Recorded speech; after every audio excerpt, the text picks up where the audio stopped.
it's Tox from CritTapping.com. Thanks for watching and welcome back.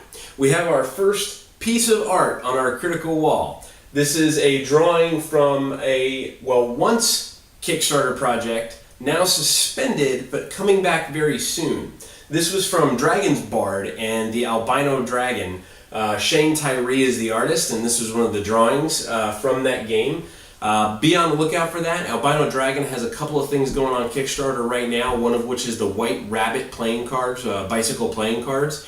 So definitely feel free to check that out. But we have our first piece. It's coming together slowly, and we really appreciate everyone's engagement. We have a lot more things on the way. We've talked to a lot of you, and I really appreciate the engagement around that.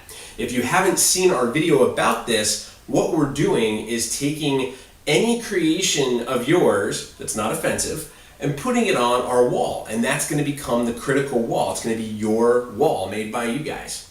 But why are we here today? Well, today we have a critical review of a game called Power. And Power is an acronym. It stands for Packs of War, Each Rank. Yeah, I know, not quite the best acronym in the world, but Power sounds cool. Power, as you can see laid out in front of me, is a militaristic game played with cards. The base set, which comes in this box, provides you 48 cards that have everything from troops to supply vehicles to tanks to missiles to helicopters to jet fighters, and they're all real-world military vehicles. It is a tactical game that's played out over the course of a battlefield. Now, one thing to note is that there are these player mats, which are really, really nice player mats. They're like that mouse pad type thing. If you're familiar with trading card games, you'll be very familiar with them. But it's laid out in a 4x8 grid. And on each side is an air and sea lane, which is not used in the base game. This is for an expansion that's planned. And then there is a build queue for each player. So one player would sit here, one player would sit here, and they would battle from their HQ row to their opponent's HQ row.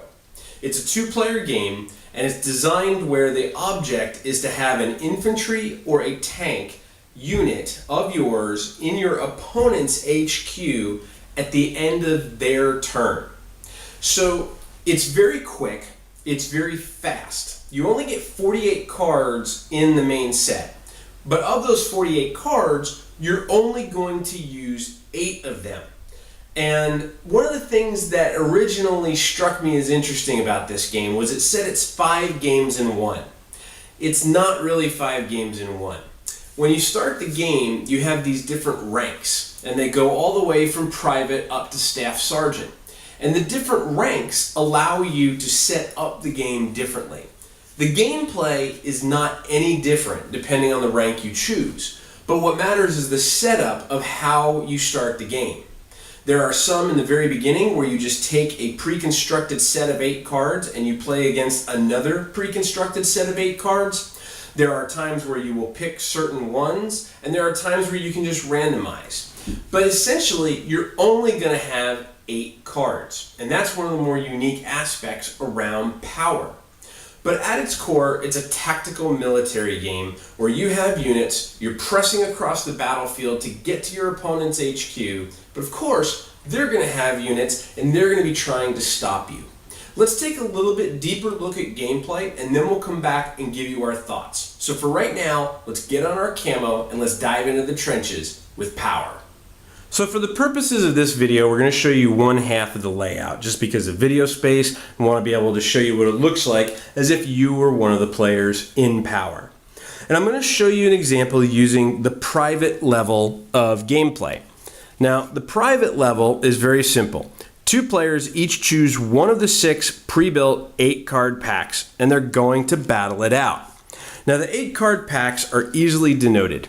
The bottom right of each card is going to have a different color on it, and those 8 cards of that color will go ahead and determine what the starting pack is.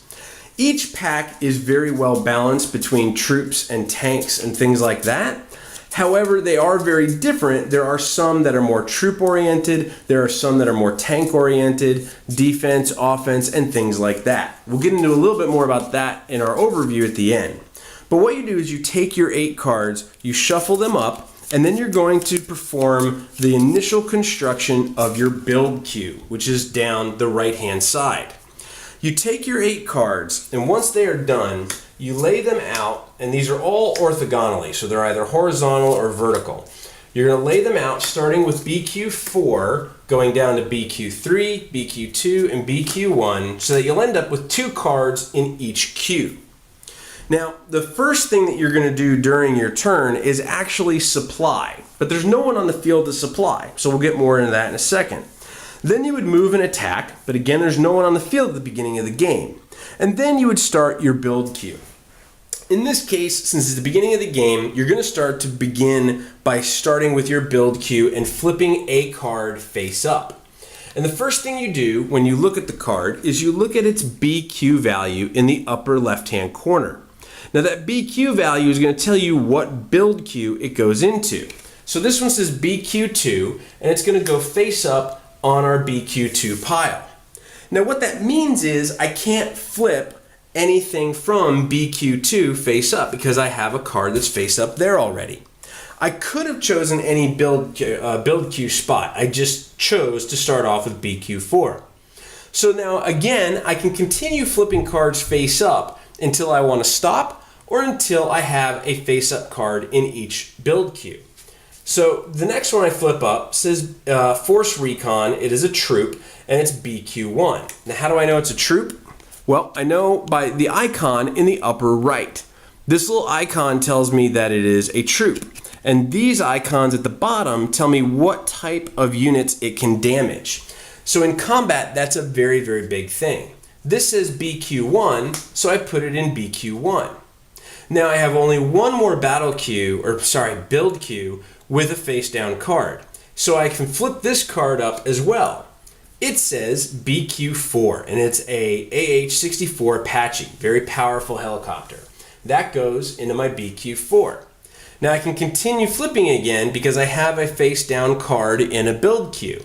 If I want, I can stop, but if not, I can keep going. And I can flip this over and it says BQ1. It too is a helicopter, but it's a fairly weak one. Now I already have a card face up in my build Q1.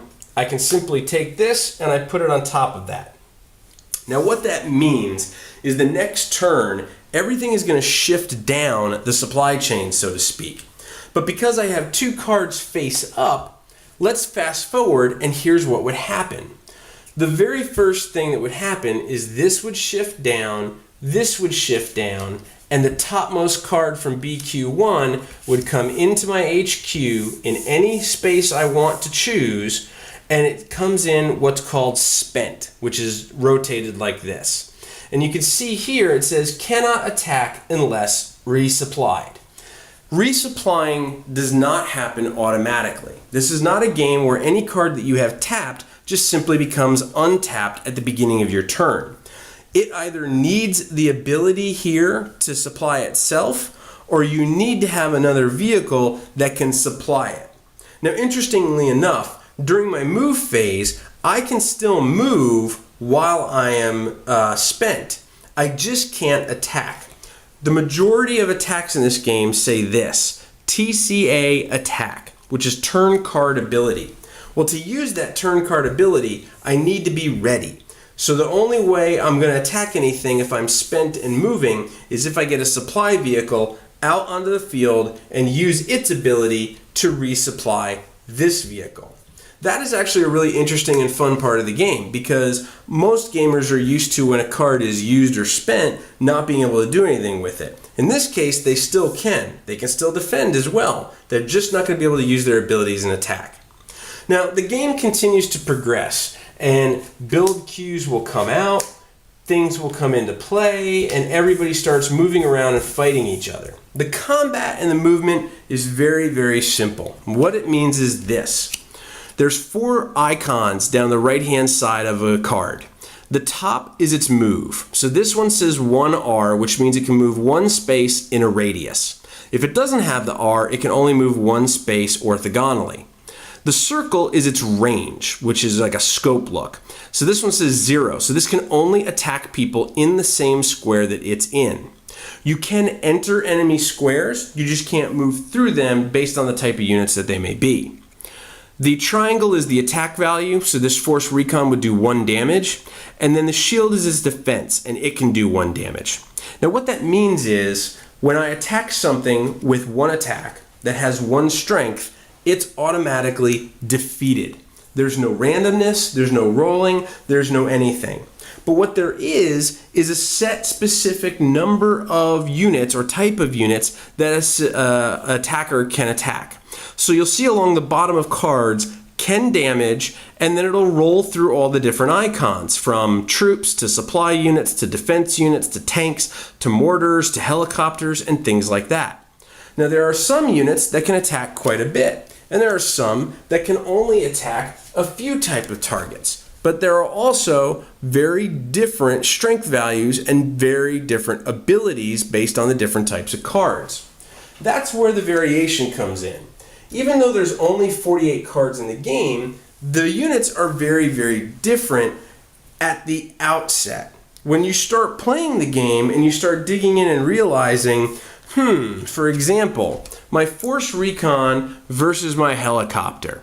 Well, they both move differently. This guy moves 1 in a radius, this guy moves 2 orthogonally. They both have a range of 0. Seems a little odd that a helicopter has a range of 0. They both have the same attack and defense. I'm not quite sure how a helicopter has the same defense as a recon unit. And that's where things start to get a little haywire with the units. It is very clear very early in the game that there are some units that are valuable and there are some that are not. That kind of fits the military theme because in battle, there's some units that are casualties and there's some units that you need to win the game. But essentially, you're going to continue bringing out your units, fighting your opponent's units, and when something's defeated, it's just removed from the game, with the goal being that at the end of the game, you have an infantry unit or a tank unit in your opponent's HQ at the end of their turn. And that's probably the biggest key. So even though you get somebody across the line, doesn't mean you're going to win, because they still have one more turn in which they could destroy your vehicle. That's power in a nutshell. The build queue is a big part of the beginning part of the game, and the tactical battles is a big part of the latter half of the game. So that's power. Component-wise, power is really good looking. The mats are really nice. I do have a problem that they don't come with the game. The fact that this is the only bit of the game, this is a big thing for the experience of the gameplay. They do have these 8 reference cards which you can lay out to help make up the grid, but it doesn't feel the same when you're playing it that way. When you're playing with this, it's actually really cool. Now that said, this mat is really neat because it has this like topography type style look to it. This map looks like the Shire. It's a little odd. I'm not sure why you would go between that. I wish it was one or the other and not the two differences. That took a little bit away visually while playing. But component-wise, the mats are really good. The cards are really good quality. These do not bend very easily. They're flexible. You can shuffle them really well, and their edges don't fray or split. It's really, really nice. The other thing, too, is there's a lot of words on these cards, but it's clearly printed, and the design of the cards is really well done. I really like how when you look at a card, even though there's a lot happening, you can tell very easily what it is. And if you're confused about anything, they actually give you a really nice card that is a reference that has like an overlay of the rules on top of an image of the card. That was really nice and really well done. It's also cool that when a card is spent, you can see what abilities it has versus when it's readied and supplied, what abilities it has as well. So from a component perspective, it's a really good looking game. Now some people don't like the real world art, some people do. Some people don't care. But at the end of the day, if that's a hang-up for yours, it may be a hang-up for you on this game. But the pictures are really good. They're very, very cool. If you have little boys and they like military vehicles, they're gonna like that type of look. If you're a military man, you're gonna like that type of look. I mean, it really does hit home in terms of thematic feel and connection. They did a really good job with that. The other thing that's actually really good is both the rulebook and the reference cards. So the rule book is very, very clear, very, very to the point. It's direct, it's easily understandable, and it has pictures that have good examples of what's going to happen during gameplay. The reference cards are also very good. They're very quick and condensed versions of the rules, and you can lay them out and use them at any point during the game with very, very quick ease of use. So component-wise, very good job. Design, gameplay. This is where things get a little hairy. So let's start with the build queue. The build queue is pretty cool. The problem is it's very random. Because you're shuffling your cards before you put out your build queue, you don't know exactly where your units are going to start with. Now, you know once you flip them over where they're going to start because of their battle queue or their build queue designation, but it is a little bit random. I know it sounds odd being that you only have 8 cards and you're randomizing them up when you put them out in your build queue, but if you don't get the right draw out of here, it can be really, really painful. The other thing that's interesting is that because both players flip their cards face up, you can tell very quickly what strategy or what tactics you need to deploy to counteract what's coming out of your opponent's build queue. Part of me likes that because I want to be able to be prepared and plan correctly, but part of me doesn't like that because the theme of battle with these grand machines doesn't always mean you know what your opponent's strategy is going to be. And being that you only have 8 cards, you know kind of after 4, 5, 6 gameplays how to plan this out. And it really does become 2 pieces of the game. It becomes managing your build queues and bringing out your units in the beginning part of the game, and then the tactical battle back and forth. And unfortunately what happens is because the first half of the game is spent pacing your battle queue and bringing everything into play correctly, that the second half of the game, you can pretty much tell who's going to win by about turn 4 or turn 5. You can tell if someone gains an early advantage that it's going to be very hard to come back from, and that's one of the problems I had with this. Once somebody gets ahead by 2 or 3 units, it is a near impossibility for an opponent to come back and stop that person. So there is a tendency for runaways in this game. Whether you're playing the precons at the starter level at the private, or you're doing a 2 out of 3 drafted version of the Master Sergeant. There's a lot of inevitability, and I guess that's true in war, but in a game like this, it gets a little frustrating. In fact, so much so that after we had a lot of games under our belt and we really felt comfortable with it, we started introducing it to other people. And what we found was it was a really poor experience for a new player, because 2 things happened. If you're playing at the lowest level and you're playing pre-con versus pre-con, there's a little bit of imbalance. Now, I know a lot of people have said on Board Game Geek and different forums that there was a lot of work that went into balancing these decks. And the decks themselves are balanced. The decks against each other are not always balanced. So while some may be more supply-oriented, some may be more troop-oriented, and some may be more tank or air support-oriented, when those combine, they don't always work well against each other. For example, a very heavy air unit deck, which is one of the precons, versus a troop-centric deck gets obliterated. And as a new player, that gets really annoying if you keep getting obliterated. So if you choose the wrong deck versus what your opponent has, you're going to have a bad experience.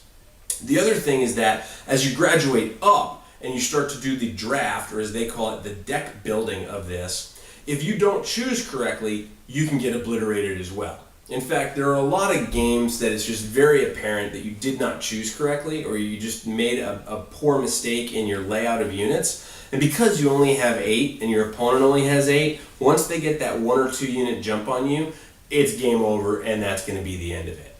There's a lot of potential in the design, but unfortunately, because it is such a light game that there's only 8 cards versus 8 cards, the strategy really comes down to managing your build queue at the beginning of the game to ensure that you're set up for the rest and this latter half of the game in the battle. The battles, while they're cool, they're pretty straightforward and they're not very exciting.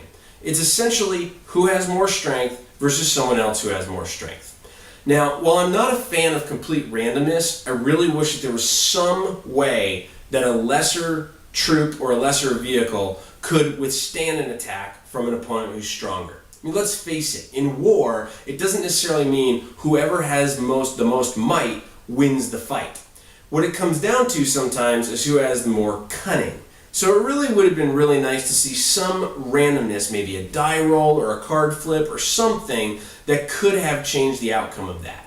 They are very tactical in terms of go, kill, dead, go, kill, dead. Not very fun in terms of that. So overall, the gameplay design leaves you wanting more. And that unfortunately leads you into the experience. The first couple of times you play this, it's fun and you start to get the feel for it. But then once you start to realize the strategies and that it is a very quick to overrun your opponent game, and you start to realize what you can do to set up those overruns, it does become a very lacking experience. It's something that is very engaging between the two players. There's definitely no downtime between the two players, but the overall experience comes down to strategizing your battle queue for what you randomly, luckily get out, managing the pace of it coming out to your headquarters, and then running over your opponent. Unfortunately, the experiences we had over 20 games of playing this at all the different ranks really left us in a position of, wow, you can really jump out to a lead real early, you can really overrun your opponent very quickly, and even more so if they make one poor bad choice.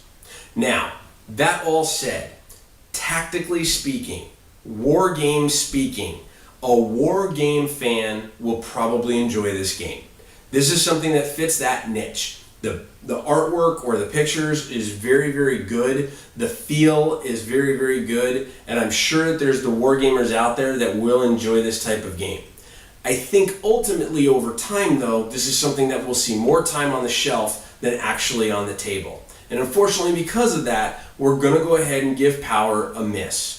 It is a fun game that fits a very small niche that leaves the majority of people who play it wanting more.